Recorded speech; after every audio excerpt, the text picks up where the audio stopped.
Steelers, we're back for another episode of Apprentice Athletics Coach's Corner. I'm here again this week with head basketball coach Evan Key. Coach, welcome back in. Yes, glad to be back. You're back from Pennsylvania, the mountains. Had a nice trip up there, 2 games against 2 Penn State schools, York and then Mount Alto, who was the host. And coming off that Friday night game against York, you guys got a pretty dominant performance there with 89-68, 21-point win. Talk about that first, then we'll get into the other game.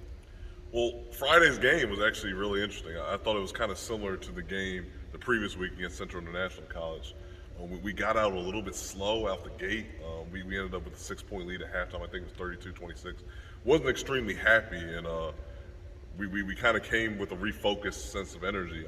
I let the guys know that even though I wasn't happy with the performance in the first half, we still had the lead. Yeah. So that's the positive. We didn't play close to our best basketball, still had the lead, and then I think really in the second half, we went on a wild run. Like we really revved up the defensive pressure. They seemed to be bothered by some things that we were doing.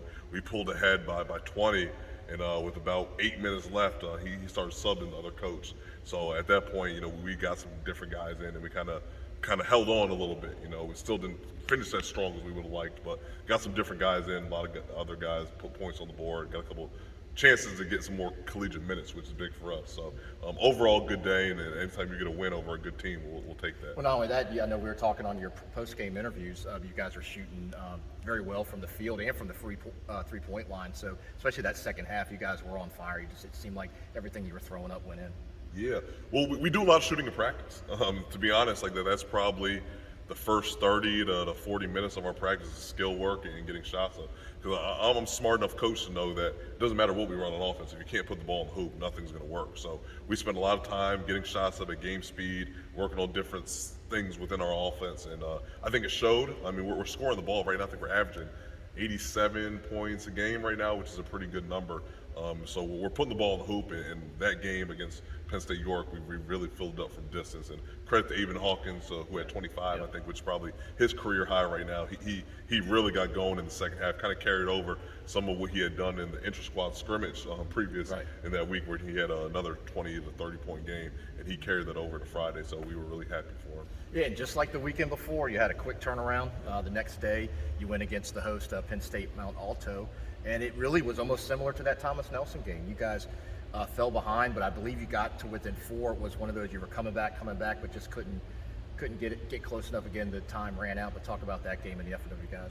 Yeah, so I'm really glad that you brought that up, because I thought it was almost identical weekends. Like we had a really strong second half Friday, got out the gate slow, and then I think we got out the gate slow against Saturday against Penn State Mount Alto, and just like against Thomas Nelson, when you allow a team that has talent and is well coached to get an early lead, we were fighting back. We got down 9-0.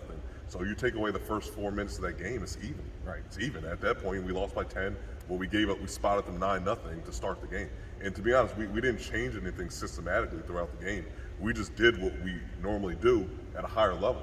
The rest of the first half, and in the second half, we went on that run. So it was disappointing that we didn't give our best effort, but credit to Penn State Mount Alto. They're sitting at 5-0 right now, and again, we knew that was a really good team. They were big. Their big guy, 22, was 10 for 13 from the field.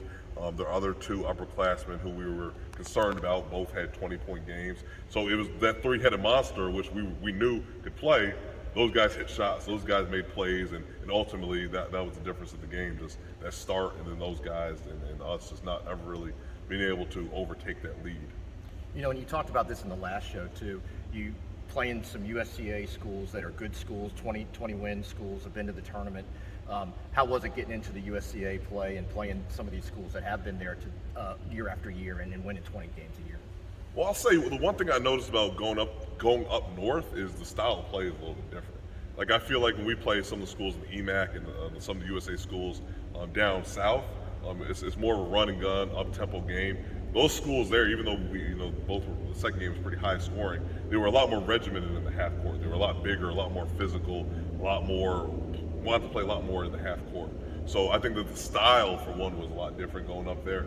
But I think it's extremely positive, because again, Penn State Mount Alto is probably going to be the top, if they continue playing like they are, probably the top 3 seed in the USC Division II. Penn State York is probably right on the border of being a top 8 team in the USC Division II. So I know that as we see those guys progress in their conference and progress throughout the season, I think it's going to be a really good measuring stick for where we were at that point. But again, we still need to make sure we take care of business because again, we won one game, lost the other, so we know that we're still going to have challenging opponents on our schedule up ahead. Absolutely. You're 2-2 on the season. You got Southern Virginia coming up. We'll talk about that in the recap. But right now, we're going to talk to one of your players here before we get into practice, and we'll be right back to talk about Southern Virginia after that. Okay, sounds All right, good. Go Builders.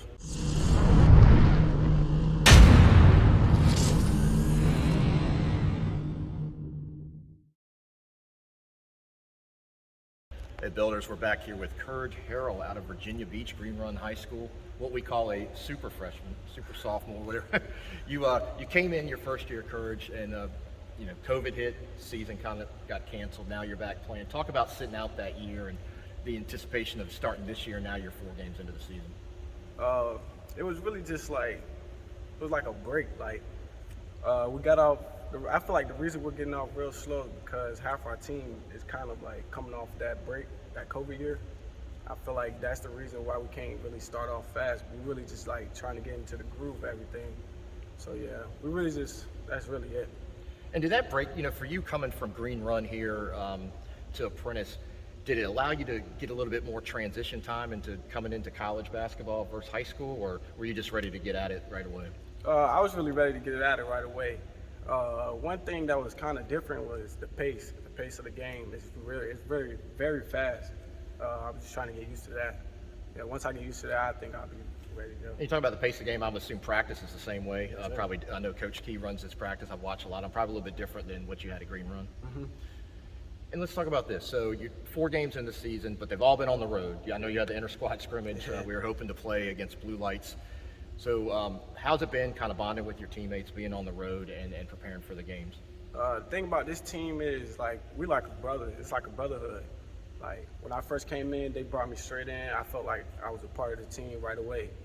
Anytime we do activities outside of basketball, they include everybody. So yeah, it's like a brotherhood. So you're here at Apprentice. What's your trade? I'm an X43 outside machinist. All right, for us non-apprentice employees, we don't know what that means, but tell people what that is and because this is a unique place to come and you pick up a trade as you get in, and that's what you do. Talk about what you do here. I'm an X43 outside machinist.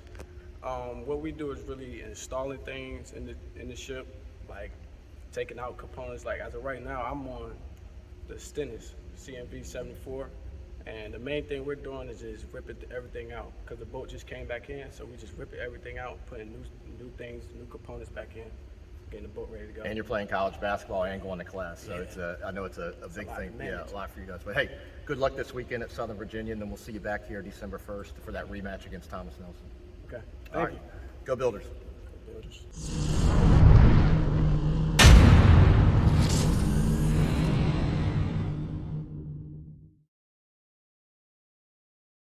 All right, Builders are back here with Coach Key. Coach, great interview with Kurij, another local guy that you guys, all your teams here get a lot of the 757 kids coming in here, and I know him being his first year, again, testament to your program.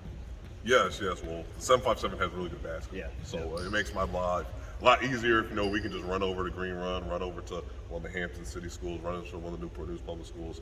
Just within an hour radius, there's a lot of good players that can really help our program. So we're fortunate. I mean, I've worked in other areas where you had to travel a bit to find players that can help your program, but here, we have a number in our backyard, so we try to take care of home. And again, very proud of the young men that we have here and the local guys. It helps because we also get some fans in the stands. So whenever we have a home game, fingers crossed, we should have a pretty good fan support. Absolutely. All right, so you're hopping on the bus again, going over to Southern Virginia. Talk about them. What do you see from them on tape? So Southern Virginia, I've actually got a chance to, since we've had a week to prepare, I've actually had a chance to watch a good deal of their tape. They actually play against Hampton City tonight, who we scrimmaged.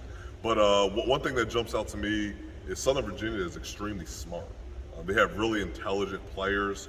They're shooting 43% from 3 right now, which is extremely high. They're sitting at 2-1. They beat Hone College, which is a school in upstate New York, which I'm familiar with from coaching and the league against them. They also knocked off Eastern Mennonite from the ODAC. So they lost against Rochester, and I think it's going to be a good game within Hampton City tonight. But they're playing 5 guards. Center's only 6'3", so we're not going to see the big 6'8" kid that we just saw this past weekend. But they play at a fast pace. They're running some really good action, some stuff that I've already written down. I like that they do on offense. So very well coached, shooting the 3 at a really high percentage. So we know we're gonna have to take that away if we hope to win. They can't shoot and make 18 threes if we're going to have a chance to win. And then we probably won't have another show till after your next game. I believe you go down to Elizabeth City to play Elizabeth City State. Actually, next week we go to Blue Lights on Blue Tuesday, Light, that's right, yeah. and then we have North Carolina Central. That's what I'm Saturday talking. afternoon. See, I'm jumping ahead of myself Yeah. because you've been down Elizabeth City, but that's Blue Lights is the team that you'd hope to play at home, but now you get to go down and play them, and then going to Central. I mean, that's a big one. Those guys got their own documentary, and but that's a great test for your team and where you stand in the season. Yeah, so again, we continue the road trip. So this game Saturday will be our second official road contest, and then the game at Blue Lights, official road contest. And we'll eat turkey and enjoy some time at home, and then Friday get ready for Central Saturday. But again, we've played a couple of these Division I exhibitions since I've been back here. So again, North Carolina Central championship team at the MEAC, head coach that his name is rumored for a lot of jobs every year. I mean, he's a champion, very very well respected coach in the nation. One of the best in the country, and especially at the small college level, or at that level, the small NCAA Division I level. So we know we have our work cut out for us, but the good thing about it is it's an exhibition for us. So it's an opportunity to get better. Absolutely. I mean, we understand what the magnitude of that is. And, they have scholarship athletes, 13 scholarship athletes, and we're not necessarily working with scholarship athletes. We have guys that are, as you said, working a job and going to school and then coming here and giving us all that we have. So we're going to enjoy the experience. We're going to make sure we put on a good performance and play the way we want to play going down there. Absolutely. And don't forget, everybody go to gobuilders.com. You can check all these games out. All of them are live streamed, and we'll put the video link up if we don't have it up already as we get them from the other school. Can't go without wishing you a happy birthday. Thank you. Yesterday was your birthday, but good luck this week, and we'll be watching, and we'll talk to you again on your pre- and post-game shows, I'm sure.